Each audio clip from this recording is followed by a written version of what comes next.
The fog in Black Hollow never truly lifted. It clung to the streets, wrapped around the houses, and crept beneath doors like a silent intruder. At night, it was worse. Whispers rode the mist, soft as breath against glass. Shadows stretched where no light should reach.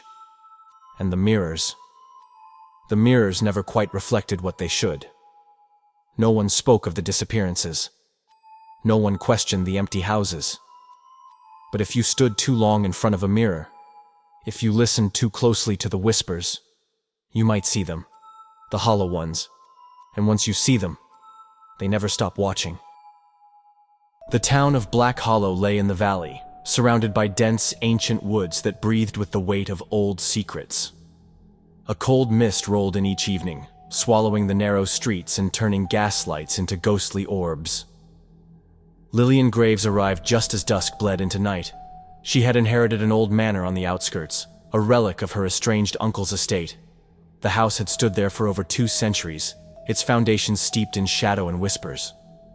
As she stepped onto the creaking porch, the fog seemed to part, revealing a house that loomed like a waiting predator. The windows were dark, like vacant eyes watching her every move. A strange sensation curled in her gut, an unease that had no name. Inside, dust and decay clung to the air. Her footsteps echoed in the emptiness. The house had been left untouched for years, yet something about it felt lived in. As she moved through the corridors, the walls seemed to shift, exhaling a breath of their own. Then, she heard it. A whisper, so faint it could have been the wind. But there was no wind.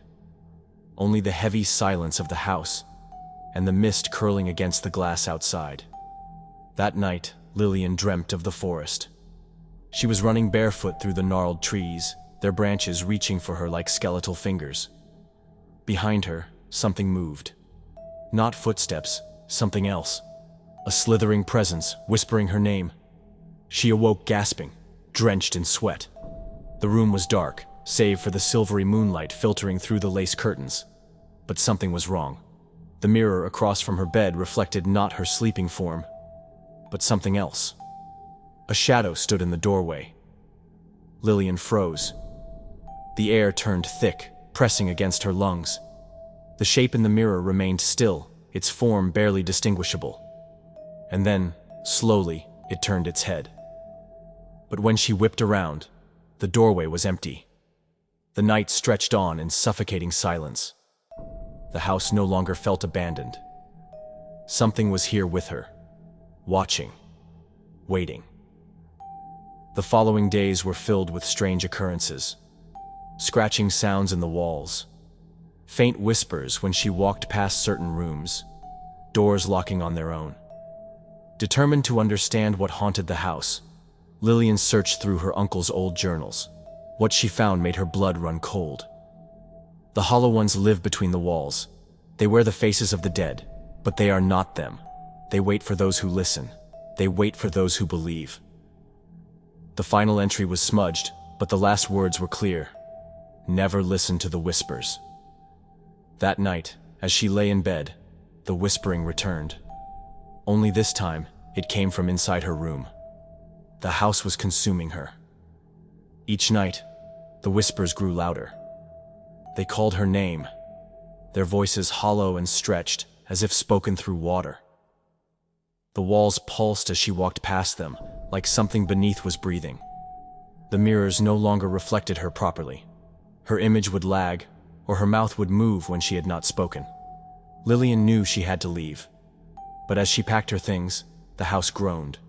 The doors slammed shut, the windows fogged over. And in the reflection of the glass, the hollow ones gathered. Their faces were stolen from those long dead. Their eyes were black voids, stretching into endless nothingness. They grinned, though their mouths did not move. "We have been waiting," they whispered in unison. Then the lights went out. Lillian tried to scream, but the sound died in her throat. The figures moved closer, their hollow voices filling the air. "You are home now." Her vision swam. The walls pulsed like living flesh. Hands, Too many hands stretched from the darkness, reaching for her. She fought against them, but the house was no longer just a house. It was something alive, something ancient. And then, she felt herself slipping. Her reflection in the mirror didn't match her movements. It grinned when she did not. She was being swallowed. She was becoming one of them. Days later, the town of Black Hollow remained as silent as ever. No one questioned why the old manor's windows were now filled with shadows. No one questioned the whispers that rode the evening mist, and no one ever saw Lillian Graves again. But some nights, if one were to peer into the old mirror that still stood in the manor's front hall, they might see a woman staring back. Not moving, not speaking, just smiling, waiting. Would you listen if they called your name?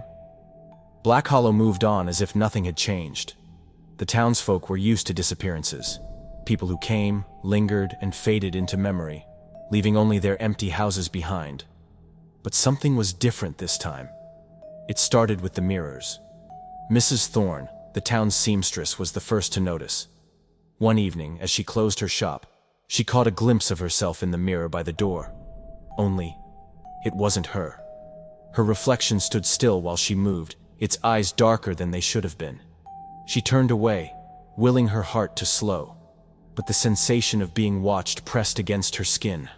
When she looked again, the reflection was back to normal, almost. The corners of its mouth curled ever so slightly upward. By the next morning, Mrs. Thorne had boarded up every mirror in her shop. The mist in Black Hollow had always been thick, rolling in from the woods each evening like a living thing. But now, it never truly lifted.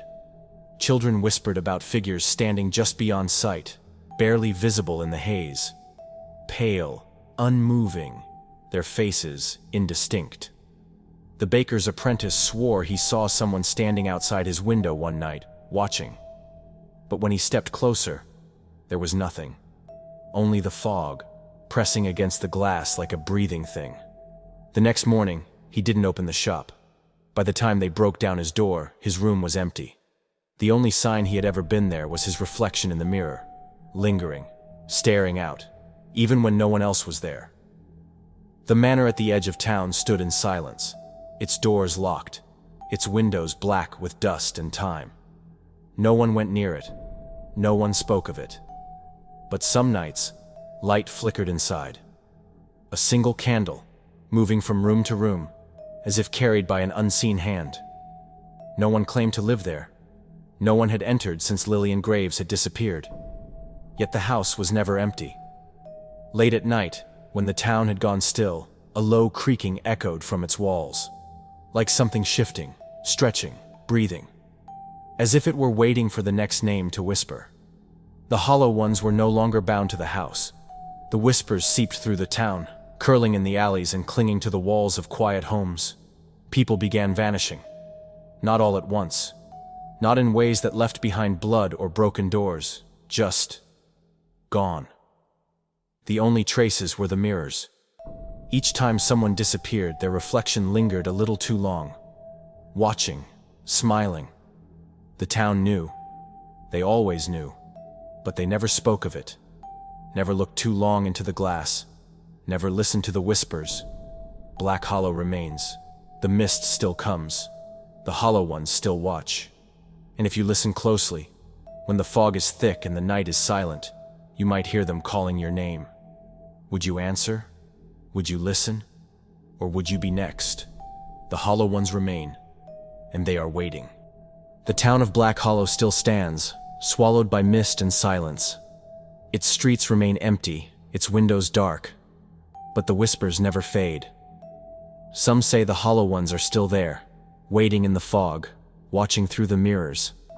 Not alive, not dead, just echoes of those who listened. And if you ever find yourself alone in a quiet town where the air is thick and the shadows move just out of sight, stop. Do not listen. Do not look into the glass. Because once you see them, they see you too.